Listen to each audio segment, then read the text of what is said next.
Okay friends, next తల్లికి వందనం పథకంలో పార్ట్ 5 గురించి ఒక చిన్న వీడియో చేస్తాను. దయచేసి దీంట్లో ఏవైనా మీకు సందేహాలు ఉంటే దీంట్లో వివరించడానికి నేను ప్రయత్నం చేస్తాను.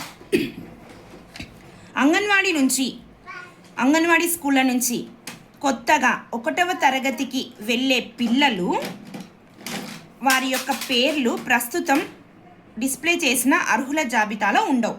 అర్థమైందా ఫ్రెండ్స్? అంగన్వాడీ అయిపోయి కొత్తగా 1వ తరగతిలోకి చేరుతారనమాట పిల్లలు. వాళ్ళ పేర్లు ఈ ప్రస్తుత అర్హుల జాబితాలో ఉండవు.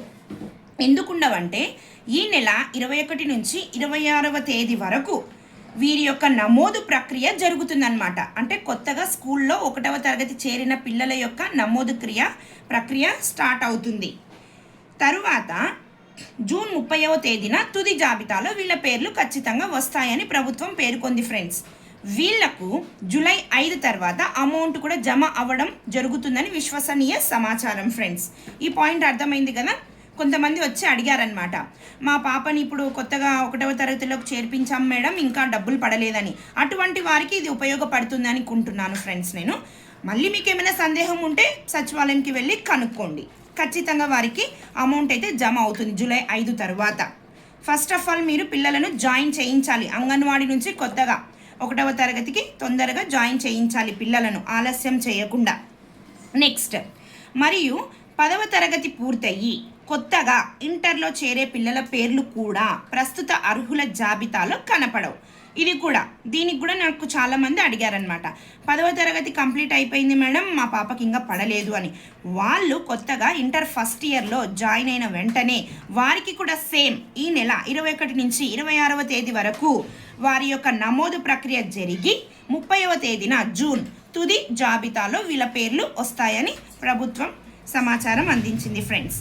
నెక్స్ట్, మూడవదిగా ఈ సంవత్సరం ఇంటర్ పూర్తి అయిన విద్యార్థులకు మాత్రం తల్లికి వందనం పథకం వర్తించదు. ఇది గుర్తుపెట్టుకోండి ఫ్రెండ్స్. ఎందుకంటే వీళ్ళు విద్యా దీవెన పథకం కిందికి వస్తారు. సరేనా? ఇంటర్ పూర్తి అంటే ఫస్ట్ ఇయర్, సెకండ్ ఇయర్ పూర్తి, 11వ తరగతి 12వ తరగతి అయిపోయిన విద్యార్థి, 12వ తరగతి అయిపోయింటుంది కదా, వారికి ఈ పథకం రాదు. వారికి విద్యా దీవెన పథకం వస్తుంది. ఇది ఒకటి గుర్తుపెట్టుకోండి.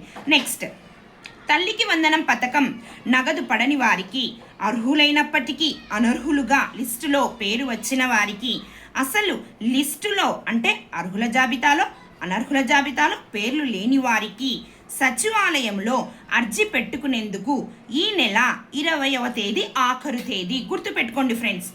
ఎంతసేపు ఉన్నా ఫోన్లు చేసి కనుక్కుందామని కాకుండా దయచేసి ఒక గంట కాదనుకుంటే ఆఫీస్కి, సచివాలయాలకు వెళ్ళి మీ యొక్క సమస్యను అక్కడున్న వెల్ఫేర్ అధికారికి కానీ డిజిటల్ అసిస్టెంట్ గారికి కానీ తెలియచేసి దయచేసి మీరు అర్జీ పెట్టుకోండి ఫ్రెండ్స్. ఎందుకంటే ఈ నెల 20వ తేదీ చివరి తేదీ.